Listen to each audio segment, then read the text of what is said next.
Hey guys, it's Sean Bob back with a new episode in our free-to-play series. I've been streaming every day on Twitch and had a lot of fun talking to many of you and getting to know you better. I had several 4-hour grinding sessions with the Celestial event going on right now, and streaming really made it bearable, so thank you all for that. I encourage you guys to continue to pop in and chill in my stream because I loved it. One more thing, I forgot to mention in the beginning of last episode that I currently have a poll going on to vote for my potential main in this series, in the next Terror Burning event. Please make sure to do so as I want to keep extending this series and keep creating more entertaining and engaging content.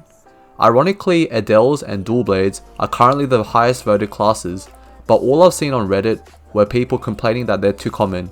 So unless you guys want to see the same repetitive classes, make sure to vote. The link to vote is under this video description and also on my channel description. With that out of the way, let's begin the video.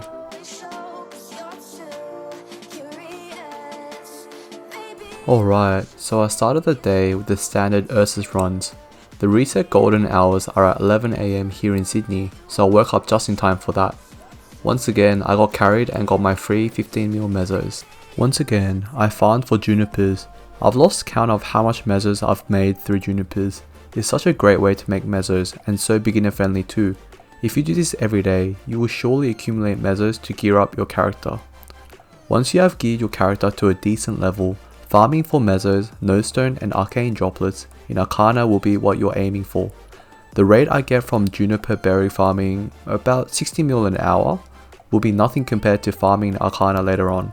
I heard rates can go as high as 200ml per hour for the best farming classes, and that's excluding the Nostones and Arcane droplets that you can sell for even more profit.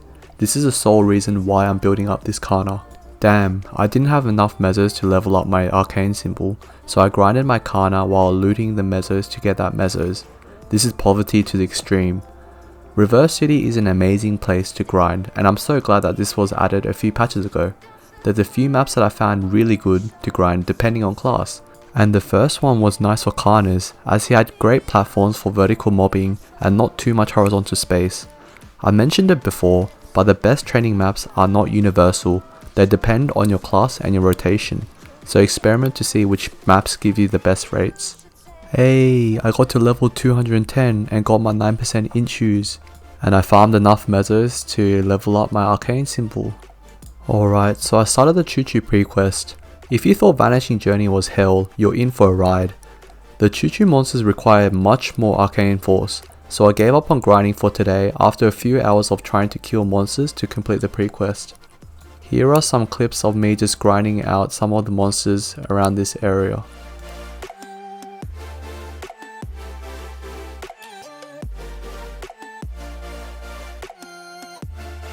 Once again, I started the day doing my standard dailies. Oh yeah, a few of you seem to recognize my username, especially when I'm around Ursus, so I found that quite funny. It's pretty cool because I played this game mostly solo from 2011, so I was a bit of a nobody until recently. I'm quite chill, so feel free to say hi if you see me around. Whispering me is probably not a good idea because I'm always putting my chat to a quiet chat so that I'm able to see the MVP megaphones in the chat. I bought quite a few spell tracers while they were cheap. I'm buying out all the spell tracers I see if they drop to 2k mesos in the bearer server. It's good to know exactly at what point you're willing to buy items. I collected these spell tracers on my buck because I didn't have space on my Kana. It's good to have a few mule characters to hold items. Explorer pirates are the best because you get a lot of inventory space as a passive skill. By the way, hope you're all taking advantage of the Celestial events. I'd say this will be one of the most insane events in 2020. Specifically, with Celestial Surge, you get up to 3.5 times base EXP for 4 hours, and Unending Night gives you up to 3 times your daily arcane symbols, so it's great to level your characters or max arcane symbols. I just completed the Choo Choo pre-quest. Going through this storyline was hell, because I didn't have enough arcane force. I highly recommend joining a guild as you get a passive 30 arcane force benefit from being in a decent one. I didn't want to do this, but I ended up joining my main guild just to leech this benefit. I wanted to try go as solo as possible, but the storyline was taking forever and I thought it is justifiable, as there are many guilds in 2020 that advertise themselves over megaphones, so make sure to join one for other benefits too. Oh yeah, I can finally do Erdous Spectrum on this character. I can't do Hungry Muto PQ yet because I don't have the damage. Trust me, I've tried for several hours. And as part of this series, I am not getting carried. So for now, I can only get 4 choo choo symbols per day from the daily quests. Poor me. I rerolled my inner ability to 15% item drop because after some thinking, I decided it's probably better for me to prioritize drop gear first to get as many Master Craftsman's cubes and Meister cubes from daily bosses, and also farm node stones to increase my Kana's damage. After that, I will transition to meso gear and use this Kana to meso farm. I think it's more efficient to do it this way. Item drop is clearly more important until you have enough damage to farm efficiently, which means one-shotting mobs. After that, meso gears is probably better. I got my 56 mil wage from Maplestory today, earlier. Hell yeah! So with the current Celestial Surge event, I'm aiming to get my Kana to level 225 so that I can unlock Arcana. After Arcana is unlocked, I don't need to worry about leveling it as much, because the focus will then be on farming, so I want to get the leveling out of the way through this event. I grinded a bit to level 211. It was a warm-up grind before my big grinding session coming up. My damage was low and I was like 7-shotting the monsters, but it was still insane EXP, especially with Celestial Surge. Today I was a bit busy, so I was only going to do my dailies, but today was 2x Monster Collection Day. For those of you who don't know, Monster Collection is a system where you hunt monsters to add them to a collection, and the rewards are free reward points every X hours, and goodies such as boss cubes, flames, and even epic potential scrolls. It's great to pick up as soon as possible, especially the set that rewards the decent exploration boxes, which rewards every 6 hours. The 24-hour boxes are hands down the best, but it's a bit tough to collect the monsters for that set. Oh yeah, I was cubing inside the Monster Park dungeon. I'm saving my Master Craftsman cubes from bosses, and when I get like 5 in my inventory, I'm trying to tier my emblem to unique for more magic attack. If I fail to tier it, I just occult it back to 6% damage or magic attack, so it doesn't make much difference to my damage. It's just a hassle for me to not tier. The reason I'm doing my emblem first is because it is irreplaceable, and I'm going to be replacing my weapons with Ep11 fans that I already bought anyways, so that emblem is the best choice to tier. Ooh, with the free flame I got from Fairy Bros, I got a decent flame on my Ep11 fan. Ah yes, another symbol, another meso sync. Here is the part that I was hunting for my monster collection set. I seem to have already unlocked the Vanishing Journey monster collection, so I needed one more. The Elnath collection seemed to be the easiest, so I went to that. I changed maps so many times to get the snowman, but eventually got it. It was actually harder getting the monster collection for the werewolf mobs, and it took me about 40 minutes altogether to complete it with today's 2x monster collection event.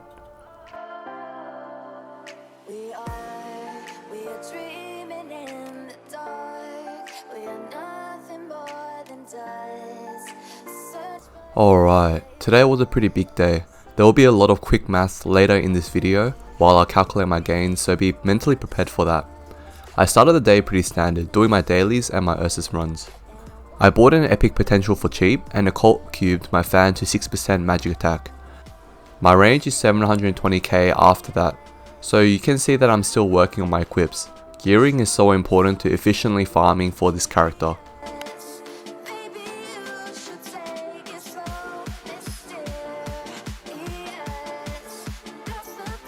My boy Maddie recommended that I raise orange imps to try get the golden shovel, so big shout out to him. The golden shovel increases the harvesting speed by 20%, but you can only get it through raising orange imps, so if juniper farming is your forte, picking that up will definitely increase your rates. Unfortunately, the orange imps require you to feed them for 7 days before they give you a random reward, and I heard the rate for the golden shovel is very low, so good luck to that. Also, they break after some time, so you have to constantly get a new one. I did the rest of my dailies here for these clips. Nothing super spectacular or noteworthy, other than me buying some Monster Park potions from the Monster Park shop.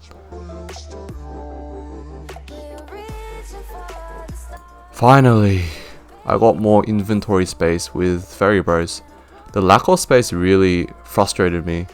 I hope the next coin shop will give a lot of inventory space, because nothing annoys me more than constantly having to throw items away to pick up some new items. I bought some more epic potential scrolls and I'll be using them much later in this episode. Okay, now time to actually talk about my big grinding session and what I was thinking at the time while my highlight clips are rolling on. First of all, I bought the reward point all day 2x EXP coupon, clearly to level faster. I was prepared to grind today and tomorrow for the 4 hours my Celestial Surge was on, so that was the main reason I committed to the all day coupon. I also bought a cash shop 4 hour 2x drop coupon with the maple points that I accumulated from the last Maple Relay event. I feel like a lot of you may raise an eyebrow at this, and honestly at that time I wasn't sure whether this would be a good idea because I didn't know what my rates were. But I think it's better to try things and make mistakes and learn from them, rather than avoid making mistakes and missing opportunities, which I think is something applicable to life as well.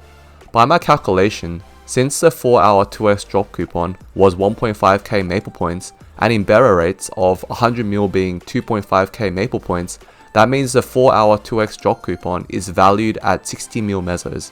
I decided that 60 mil mesos was a small price to pay in this potential risk, and was fairly confident that I would make a profit. I only need a rate that's higher than 15 mil per hour.